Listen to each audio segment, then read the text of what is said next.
The most important thing is not to stop questioning. Curiosity has its reason for existing.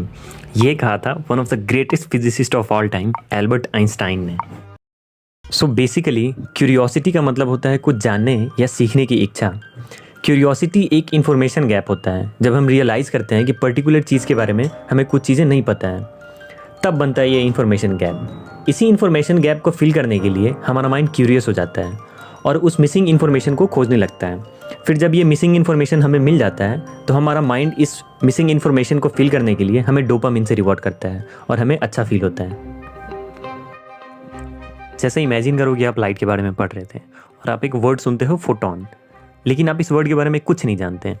ये photon के बारे में नहीं जानना ही है इन्फॉर्मेशन गैप, और इसके बारे में जानने की जो इच्छा है वो है क्यूरियोसिटी.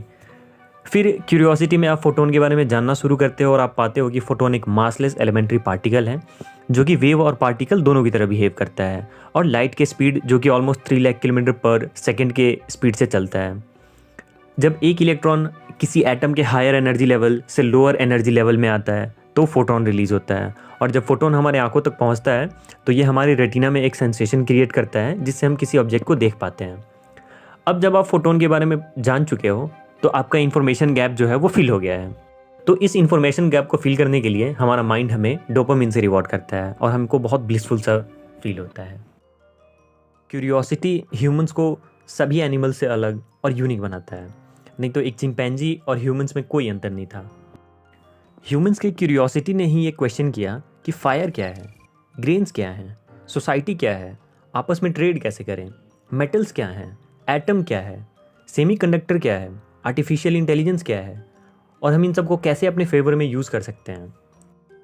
क्यूरियोसिटी ही एक इंडिविजुअल ह्यूमन और पूरे ह्यूमन स्पीसीज़ के डेवलपमेंट का ड्राइविंग फोर्स है. क्यूरियोसिटी ने हर उस चीज़ को क्वेश्चन किया जिसे हम देखते या फील करते हैं. जो भी हमने ऑब्जर्व किया उसका सारा नॉलेज इकट्ठा किया, और इस नॉलेज को यूज़ करके ह्यूमंस ने पूरे अर्थ को कैप्चर कर लिया और पूरे नॉन यूनिवर्स को डोमिनेट करने लगा. लेकिन मॉडर्न डे प्रॉब्लम ये है कि एवरेज ह्यूमन में क्यूरियोसिटी कम होने लगा है. रीज़न हो सकता है माइंड का हमेशा ऑक्यूपाई होना या फिर बहुत ही ज़्यादा इन्फॉर्मेशन का माइंड में भरते जाना, जिससे माइंड को क्यूरियस होने के लिए स्पेस ही नहीं बचा. लेकिन बिना क्यूरियोसिटी के एक इंडिविजुअल माइंड कैसे खिलेगा?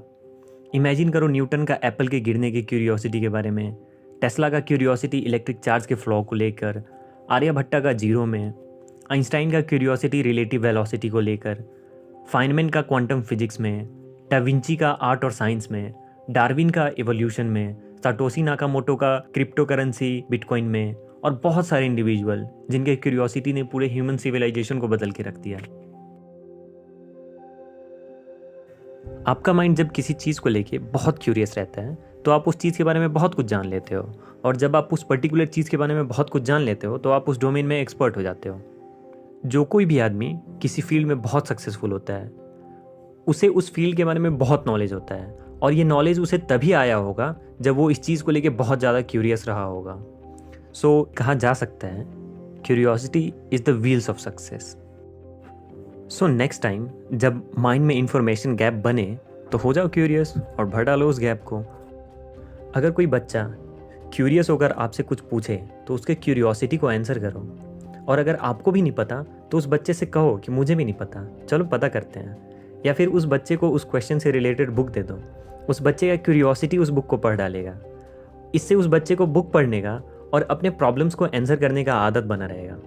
बट प्लीज़ किसी की क्यूरियोसिटी को कभी सप्रेस मत करना, इवन योर्स.